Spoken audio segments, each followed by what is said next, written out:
Good afternoon, ladies and gentlemen, and welcome to the August edition of the Lunchtime concert series. I'm delighted to be able to welcome my colleagues from the musical Storytellers, Chris and Janine. This concert is part of the Worcester Festival, and if you'd like to see us again, we're going to be performing in St Martin's Church, London Road, later on in August. Today's concert is going to tell the story of two very contrasting ones. The first one is a really friendly story about a little bull called Ferdinand.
Once upon a time in Spain, there was a little bull, and his name was Ferdinand.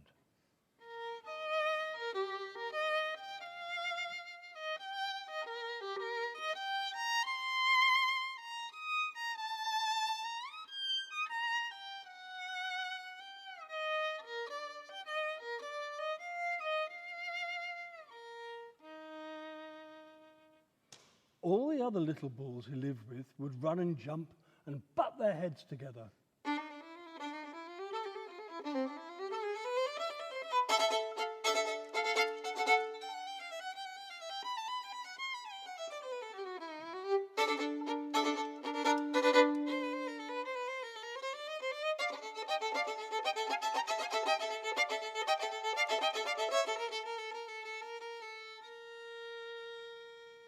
But not Ferdinand.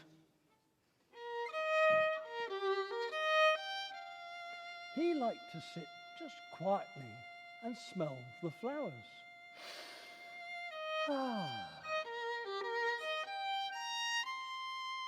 He had a favourite spot in the pasture under a cork tree, and he would sit in its shade all day and smell the flowers.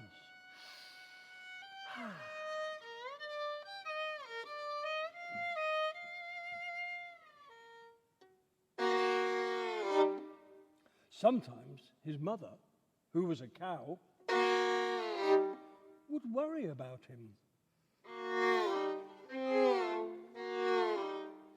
"Why don't you run and play with the other little bulls and skip and butt your head?" she would say.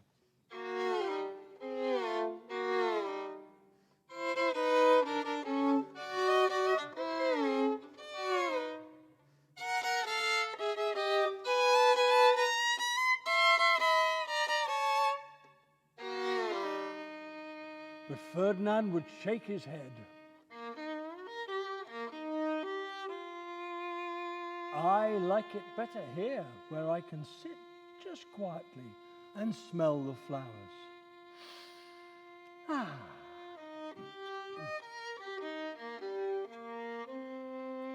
And because his mother was understanding, even though she was a cow, she let him sit there and be happy.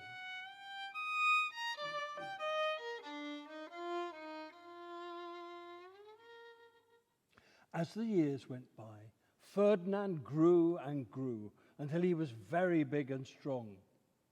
All the other bulls who had grown up with him in the same pasture would fight each other all day. They would bat each other and stick each other with their horns. What they wanted most of all was to be picked to fight in the bullfights in Madrid.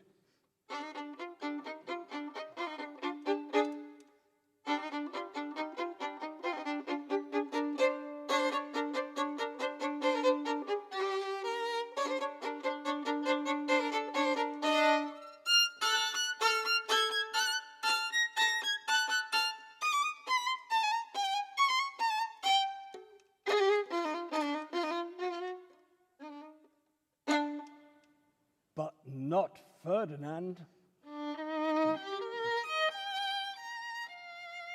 He still liked to sit just quietly under the cork tree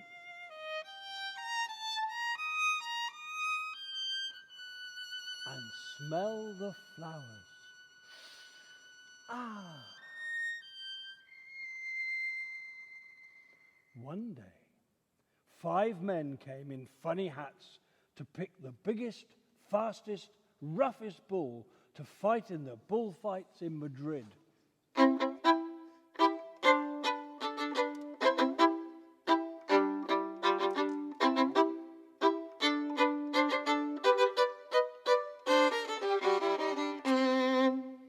All the other bulls ran around snorting and butting, leaping and jumping, so the men would think that they were very, very, very strong and fierce, and pick them.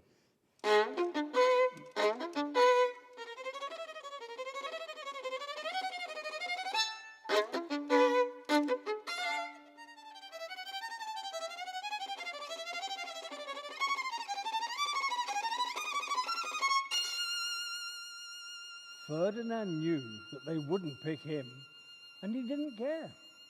So he went out to his favourite cork tree to sit down.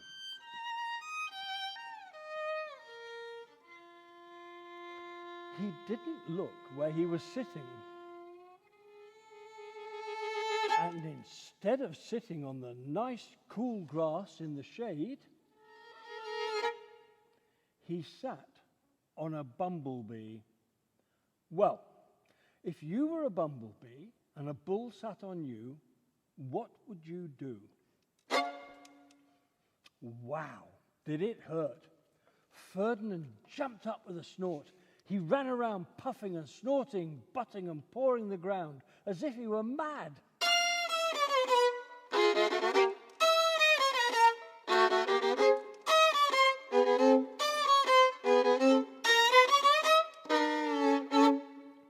The 5 men saw him and they all shouted with joy.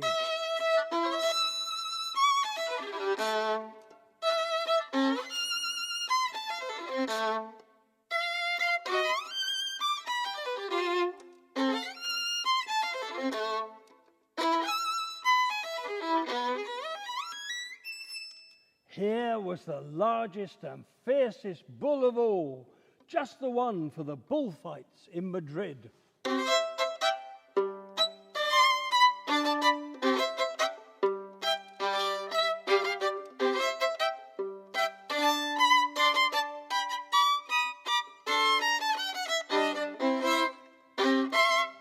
What a day it was!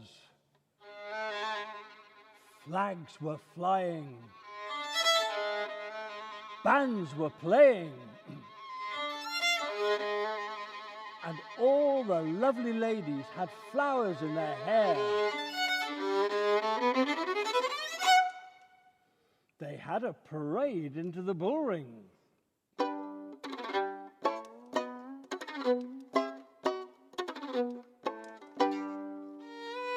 First came the banderilleros.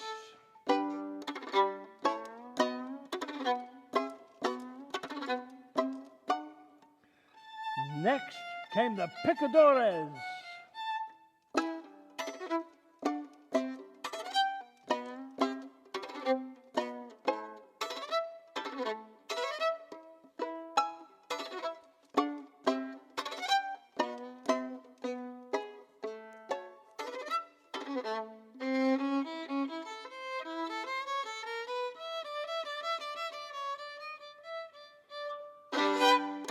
Next came the matador, the proudest of all.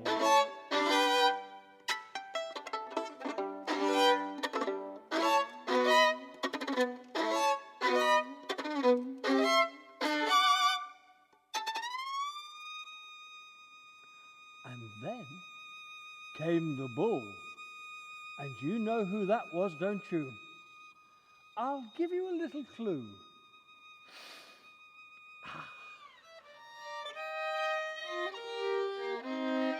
Ferdinand went to the middle of the bull ring, and everyone thought he was going to fight fiercely and butt and snort and stick his horns around. But not Ferdinand.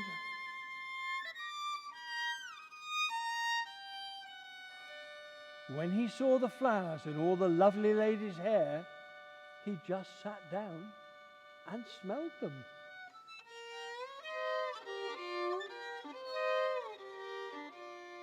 He wouldn't fight no matter what they did. He just sat and smelled.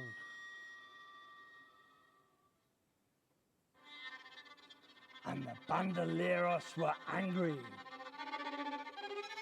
And the picadores were angrier. And the matador was so angry because he couldn't show off, he cried.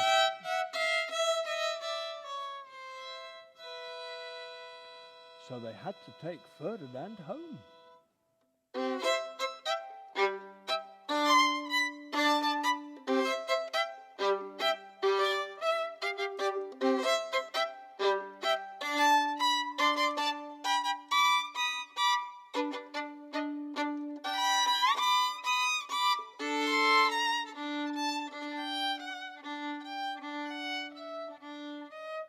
And he is sitting there still, under his favourite cork tree, smelling the flowers, just quietly.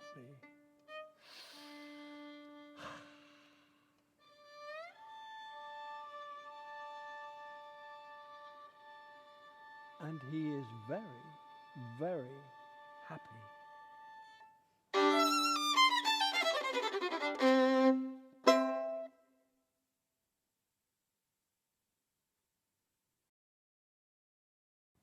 Well, we hoped you enjoyed hearing about Ferdinand the Bull. We certainly enjoyed telling you about him. And now for something completely different. Pictures at an exhibition.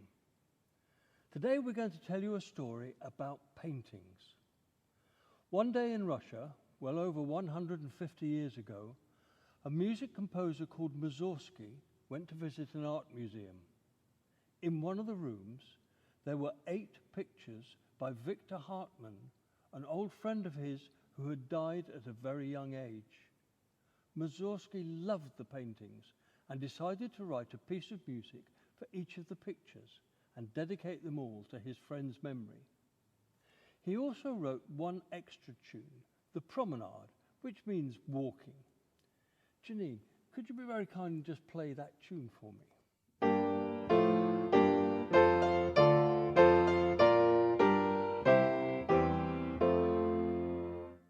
Thank you. When you hear that tune at the start, he's walking into the gallery, and when you hear it during the pieces, he's walking from one picture to the next. So, starting off with that Promenade tune, here is Pictures at an Exhibition.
Mussorgsky found himself at the first picture. It was of a horrible, evil-looking gnome. Now, some gnomes are very nice and friendly, often with red hats and sometimes with fishing rods. You might even have one in your garden. But the gnome in the painting didn't look anything like that. Oh, no. This one had leathery skin and very thin, scrawny arms and legs, a bit like Gollum, if you know who he is. When he moved, he was always hunting for something, maybe a mouse that he could bite the head off, or a frog whose legs he could eat. As you hear the music, see if you can imagine this horrible creature out hunting, trying to creep up on his prey, and sometimes jumping on it, stuffing it into his mouth, and then carrying on with his hunting, all the time looking for something to attack.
As Mussorgsky moved to the next painting, he could see that it was of an old castle. It was a big castle, built on the top of a very steep hill. It looked like the sort of fairy tale castle you see in Disney films, maybe with a princess locked up at the very top of a long, narrow flight of stairs. Now he was right up close. He could see the castle much better. It was Italian, very beautiful, and had been built hundreds of years earlier. It looked as if it had been painted in the late afternoon on a warm, sunny day, giving that lovely soft light of late summer, early autumn. There were trees all around the grounds and some pretty flowering shrubs, red, yellow, and blue. He knew that in Italy there were men called troubadours. A troubadour is a man who goes around town singing beautifully, and people would give him money, a bit like buskers who play in the high street. As he stood there looking at the painting, he wondered if a troubadour had ever sung to a lady at the window, a beautiful song hundreds of years before. And he wondered if maybe, if he went and visited the castle, he might hear the voice of the ghost of that troubadour still singing at the castle wall.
I think you would like the next painting, boys and girls.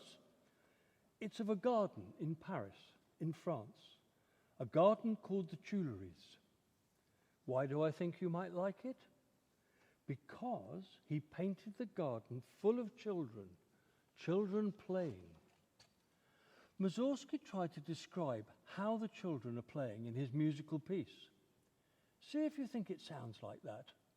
Sometimes they're running excitedly, sometimes they're still, sometimes they're quarreling. See if you think it sounds like you playing, maybe when you were a bit younger.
Now, at the next picture, a real change of mood.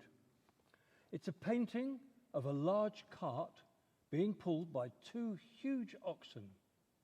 Now then, some questions for you to think about.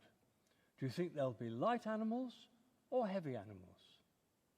Do you think they'll be slow animals or quick animals?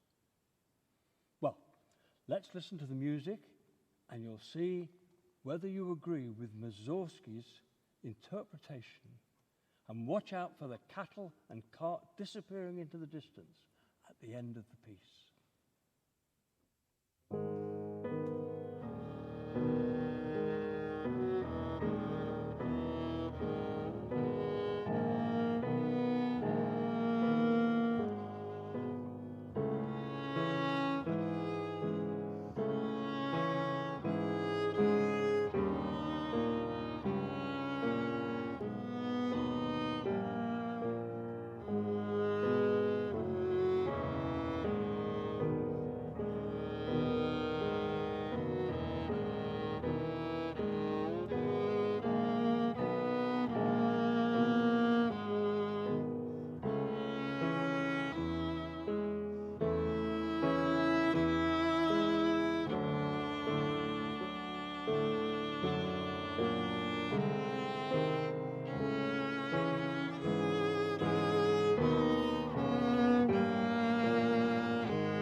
The next painting is a bit difficult to explain. It was written for a children's ballet, which is a story through dance. At one point, the children are playing the part of the story where the chickens hatch from the eggs. They are only half hatched, however, so their legs and arms are free, but the rest of them is still covered by the big eggshell. They dance, or to be more accurate, they run around like mad things.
The next painting is called Catacombs. I'm not sure everybody watching this will know what catacombs are. Can you think of a word that rhymes with catacombs? It might give you a big clue. Well, good for you if you've got the word tombs. Catacombs are dark underground passages, often used for burying the dead, but sometimes used for hiding if you were on the run for some reason. Listen to the big, ominous, threatening chords on the piano, indicating clearly what scary and menacing places catacombs could be.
Wow, that was really spooky, wasn't it?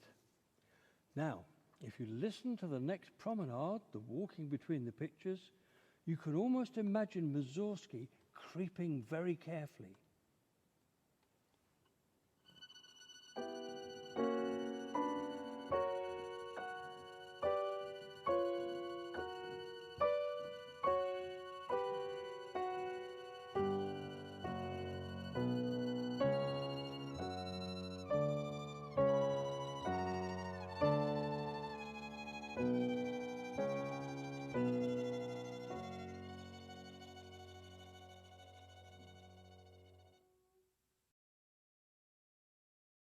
Baba Yaga was a famous Russian witch who lived in a hut standing on chicken legs.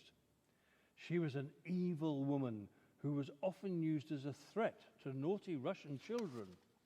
If you don't behave, Baba Yaga will get you and bite your head off. Charming. Baba Yaga could jump a very long way very suddenly, and this was often how she caught her food, which was mainly chickens.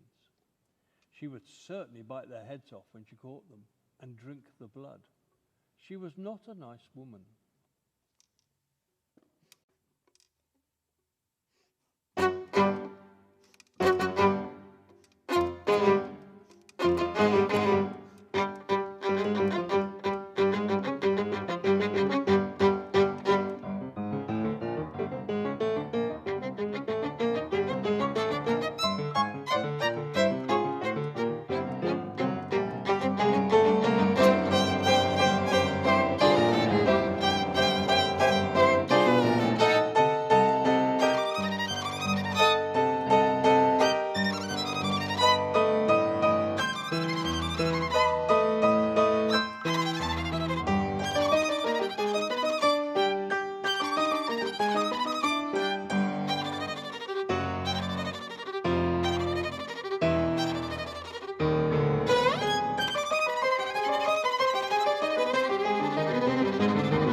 And now to the very last painting. If you think the promenade music sounds a bit familiar in this one, well, it is. Mussorgsky now takes the walking music and turns it into the last movement. It depicts the Great Gate of Kiev, a majestic structure, a bit like Marble Arch in London or the Arc de Triomphe in Paris. In this movement, you will hear something which sounds a little like bells, and you might imagine a victorious army marching into Kiev with all the city's bells ringing in triumph.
Many thanks for joining us for this month's Lunchtime concert series, which was part of the Worcester Festival.